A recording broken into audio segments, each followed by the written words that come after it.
De Constantino para cá, nós tivemos o cristianismo, que não tem nada a ver com Jesus. Você tem gente de Jesus e gente do evangelho no cristianismo. Ah, tá. Mas o cristianismo em si A é a instituição. negação do que Jesus ensinou. Você vê o pobre do Papa Francisco, o sacrifício que está fazendo lá para parecer com Jesus.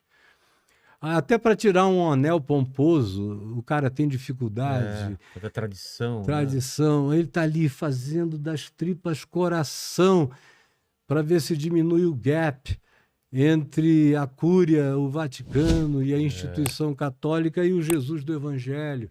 Pelo menos nele ele quer que Jesus seja visto, na sua simplicidade, na sua ternura. Mas o gap é enorme. O Cristo que disse: o Filho do Homem não tem onde reclinar a cabeça. Se você quer me seguir, você tem que estar preparado para as consequências. Ele não está presente em nenhum desses ministérios aqui. O cara vai de jatinho, avião, helicóptero, carros poderosos, contas bancárias extraordinárias. Quando eles estão falidos, eles estão riquíssimos ainda. Não tem nada a ver com Jesus. O que eles ensinam é ódio, é raiva, é preconceito, é intolerância. Então, tem que passar pelo crivo de Jesus, não só o Velho Testamento, mas o próprio Novo Testamento. Por quê? Porque Paulo era um homem dos dias dele tentando fazer tudo para fazer os cristãos greco-romanos e judeus virem para o Evangelho. Mas uma das coisas mais difíceis de se quebrar é a cultura, especialmente a cultura religiosa.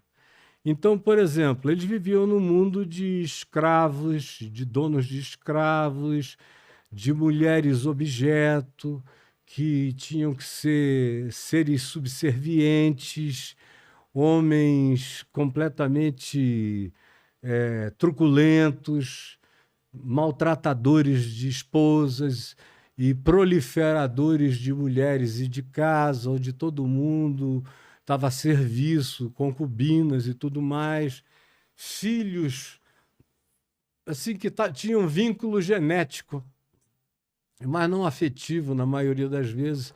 Então Paulo vem e ele repete isso: em Cristo não há nem homem nem mulher. Isso em si, hoje em dia, já devia acabar com essas 50 tons de gênero que a gente tem por aí. Em Cristo não há É nem tudo a mesma homem nem coisa. mulher. É igualdade total. E não há. E o que quer que esteja entre eles. Se não há homem nem mulher, o que é que há então? O que tem que haver é ser humano, gente boa. O que tem que haver é fraternidade. O que tem que haver é acolhimento. O que faz um homem homem é ser humano. O que faz de uma mulher mulher não é pepeca, é ser humana.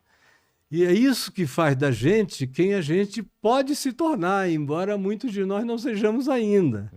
Sejamos só projeto de um desejo. Em Cristo não há nem escravo, nem liberto, nem senhor. Ele vai dizendo: em Cristo não há sexismo, em Cristo não há gaps sociais, econômicos para serem validados e fixados como imutáveis, e em Cristo não há etnicismos, supremacismos étnicos. Não há arianismo, não há supremacismo branco, não há nenhum desses orgulhos. Todos os seres humanos deveriam ser só humanos. Aí ele diz: não há hebreu, não há judeu, não há grego, não há romano, não há celta. Ele cita uma quantidade enorme de etnias.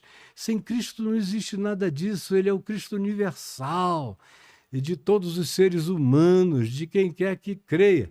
Aí, sobre gênero, em Atos 8, tem uma história singela, mas linda, a meu ver, de um cara que vem da Etiópia, que era chefe do tesouro de Candace, rainha dos etíopes, e que vai adorar em Jerusalém, porque Salomão fez filhos etíopes com a rainha de Sabá. E isso é verdade, não é lenda. E a rainha de Sabá foi com o filho que ela teve de Abraão, que alguns botam o nome de Menaleque, para a Etiópia. Tanto é que a Etiópia, depois de Israel, é o lugar da terra com a maior tradição judaica planetária. E aí tem tabernáculos, tem arcas da aliança, tem tudo de 3.000 anos atrás. E aí, conclusão, os próprios judeus do rabinato reconheceu que os negros etíopes, os felachas, eram descendentes de Salomão, portanto eram judeus. Se você chega em Israel nos últimos 35 anos, está cheio de judeus negros servindo ao exército, são judeus de fato. Então, quando ouve Paulo dizer que não pode ter esse etnicismo de nenhuma natureza, isso recai sobre as políticas mais contemporâneas. Não é? O Trump, com o seu supremacismo branco. Aqui no Brasil, não se diz que é supremacismo branco, mas são supremacismos morais, religiosos e de outras naturezas que em Cristo não há. Paulo, no entanto, mesmo dizendo isso, ele diz, bom, eu lido com esse mundo real. E aqui tem escravo e tem senhor, tem isso e tem aquilo. Então, o que é que eu posso fazer aqui? Tem gente com 2 mulheres, com 3. Aí, nesse último caso, ele ensinou os caras, quem fosse ser pastor ou bispo da igreja, tinha que ser marido de uma só mulher. Porque na congregação de gente que tinha se convertido dos movimentos pagãos anteriores, tinha gente com 2, com 3 ou com 4 mulheres. Ele não queria destruir famílias. Então, ele diz, cuide bem da família que você trouxe com você.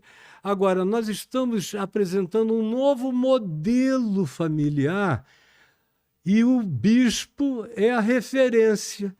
E ele tem que ser marido de uma só mulher para constituir uma família singela, que é o que a gente gostaria de ver, que foi como Jesus ensinou, foi uma família singela.